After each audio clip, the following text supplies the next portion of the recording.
Nyana orang beri makanan ke kedainya, tak pajuh je orang kau elek. Putih tak pajuh makanan orang yang ia ke Allah. Me orang yang naya ke Allah yang ya bi makanan, ya bi derkah ni oleh kemah halung puasa. Dan jangan kamu beri makan makanan melainkan orang yang takut akan Allah.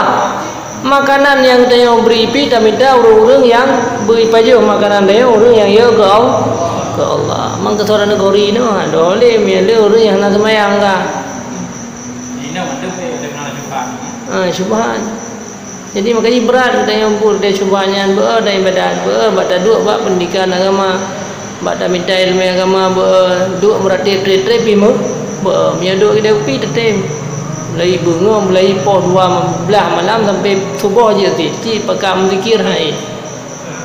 Nya bakal ni hati ni orang kuto lehat kata pasal makanan yang berhati-hatilah. Nya udipnya baki jamun.